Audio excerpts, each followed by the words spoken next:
This is Radio Chatskill. I'm Tim Bruno.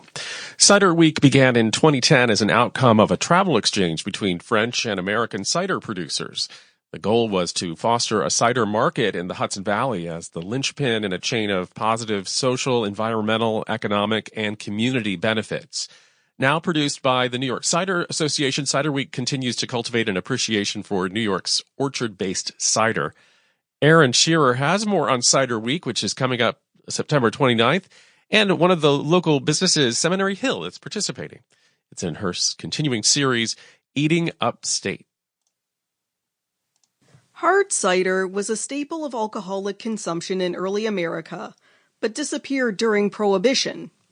In recent decades, however, hard cider, whether produced for mass consumption like Orange County's Angry Orchard, or estate-produced like Seminary Hill and Callicoon, it's made a slow but steady comeback. While still comprising only 1% of all alcoholic beverages sold in the United States, its audience is growing. Cider production in New York has grown exponentially, from only 5 producers holding cider licenses in all of New York State in 2010 to over 120 today. An annual 10-day celebration, happening this year from September 29th to October 9th, is dedicated to raising awareness of New York's acclaimed cider production and is the subject of today's Eating Upstate. Cider Week New York was first launched in 2010 by the Putnam County-based Glenwood Center for Regional Food and Farming, following a travel exchange between cider producers from France and the Hudson Valley. The mission, according to Glenwood's website, was to connect trade professionals to farm-based cider producers, while also increasing public awareness and appreciation. Cider weeks in other regions, like the Finger Lakes and New York City, soon followed. In 2015, the New York Cider Association was launched to foster community among New York cider producers and, to quote from their website, act as a collective voice and organizing body for apple growers and cider makers throughout the state. In the past, each region has held their own individual Cider Week, but last year, Cider Week was consolidated to one statewide simultaneous celebration. I sat down with Scott Ramsey, Executive Director of the New York Cider Association, to discuss Cider Week and its mission. So my first question for you is, explain the New York Cider Association, its history, and its mission. Absolutely. So the New York Cider Association is a trade association for the hard cider industry here in New York State. It was founded back in 2015 by an organization named Glenwood. They sort of incubated the association. They're in the Hudson Valley, and there were several cider makers that wanted to form the association. So Glenwood stepped in to help out. And now, 7 years later, at the time when we started in 2015, we had just a handful of members. There were only a few cider makers in New York State, and now there are over 125. So that's a tremendous amount of growth that we've seen in the state over the past few years, which we're all extremely excited about, and we expect that to just keep booming. So now we have over 125 cider producers in the state. And like I said, we're all about cultivating this industry, and we do that through advocacy up at the state level in Albany, and sometimes even on the federal level. We do that through market development, through our cider weeks, which we'll talk a little bit more about. That's one of our flagship market development aspects. And we also do that through providing research and education resources. So sometimes we'll produce tours that will tour several different cideries or cider facilities in partnership with Cornell. They're a big partner to us. Greg Peck, who's the head of the Cornell Agritech Cider Lab there, is on our board. So we provide research and education resources as well. Okay, so how did you come to head this organization? It's a great question. So I started, actually, if you can believe it, on March 1st of 2020. So I started, and then the whole world kind of fell apart. So it's been a really interesting journey. I actually have a corporate media and corporate communications background. I was living in New York City, and then I moved up to Beacon, New York. And when I got to Beacon, I I sort of had this whole new world open up to me that I did not realize that I was missing. And that was a space where I was starting to be around a lot of really young entrepreneurs, new businesses in the arts and music and food scene. And especially in this part of the Hudson Valley, there's a lot of craft beverage, new business in the craft beverage space. And that sort of got me interested in wanting to be engaged in businesses that are, much more local, startup, entrepreneurial. I've always loved that space. And so I became really intrigued in that. And I saw the job description and, I thought, all the things that this role needs, I have that as my skill set. I didn't know a lot about cider. I knew that I loved it. And I certainly knew that I enjoyed the social aspect of cider and craft beverage. So I sent them my resume and started having conversations and, if they would allow me to be curious, then, and learn, then I would certainly enjoy the role. And they offered it to me. And here I am almost 2.5 years later. So it's been pretty fantastic. I have to say the thing that most attracted me to this space was, not only the fact that everybody, in this space, all the cider producers and growers in this state are incredibly passionate and just really smart and intelligent about what they do. But it's an incredibly supportive and collaborative community, which I really enjoy, coming from the corporate space down in the city. You can imagine like that can get pretty competitive and can be quite a race. But I really find this group to be incredibly supportive of each other, really interested in sharing ideas and really collectively engaged in making sure that, everybody's doing the right thing to move the industry along in the right way. Okay, so in the past, the Finger Lakes, the Hudson Valley, and New York City all had their own separate cider weeks. But in 2021, yes, it was consolidated into 1 week. So what was the idea behind that? Yeah, so the idea behind that was, the industry was growing, right? And we started having more and more cider producers and makers and growers who weren't necessarily within those 4 regions. We also had a Western New York week. So there were 4 weeks that we were producing throughout the year.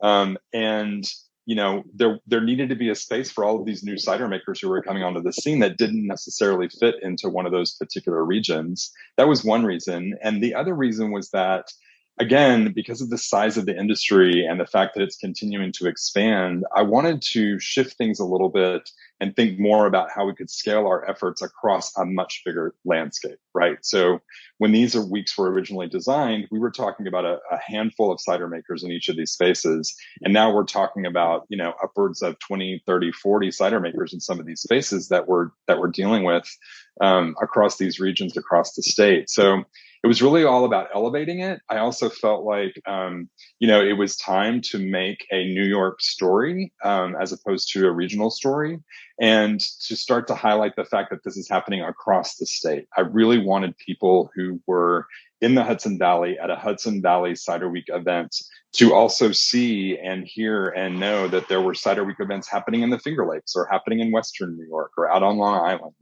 And to start to be able to plan their calendars and get excited about that, to be exposed to those other things that were happening in other places. So I think there's still a huge story to tell about the regional aspects of New York cider, and that is very much a place that, I think we will get to. But in the meantime, I wanted to elevate it to a New York State level. And it also, gives us the opportunity to get the state much more involved, to get tourism aspects of the state much more involved. I just think there's a tremendous opportunity in that space. And so it's happening, which is exciting. Okay, so in your original response, in our original interaction, you said there's a lot going on in the Catskills in the way of cider. Do you mind elaborating a little bit more? Oh, absolutely. I mean, there's a not brand new. I should be fair. They've been in business for a while and worked hard to get there.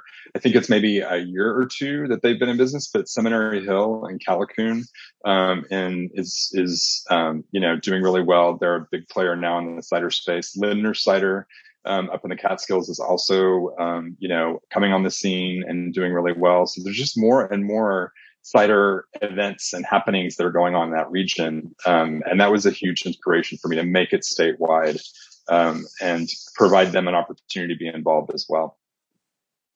Okay, so as you mentioned earlier, you assumed your role on March 1st of 2020, and 2 weeks later, everything shut down. So I imagine for Yeah. the vast majority of your time running this, most of these events have been virtual. So what has the transition been from doing stuff virtually to now doing stuff in person?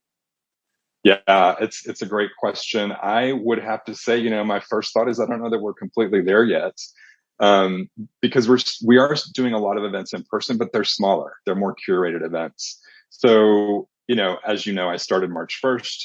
Cider Week started coming up. The first Cider Week was in June. That was the Hudson Valley Week that year. Then we had the Finger Lakes Week in October.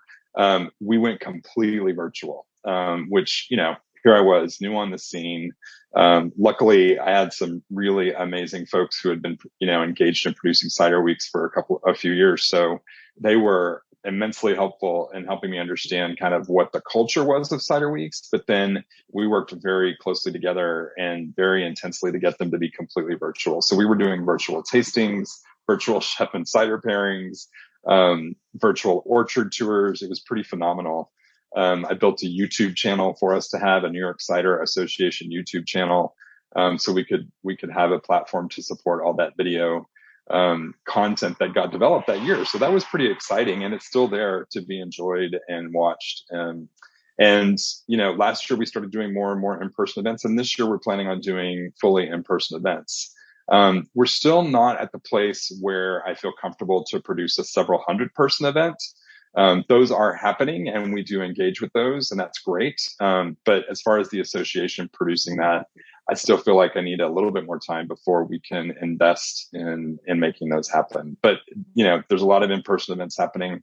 And the really exciting thing, sort of the silver lining to how difficult these past 2.5 years have been for everybody, is that it gave cider an opportunity to be showcased in a different way, because people were needing somewhere to go that was local. They weren't able to travel too far. They needed to be outside. They wanted to have a good time, but needed to have space to socially distance. And so what better place to do that than to go to an orchard, to a U-Pick situation, to a cidery, to a tasting room, to have the outdoor space, to enjoy each other and cider and local agriculture. And it was a really nice sort of silver lining to the pandemic, to such a difficult time.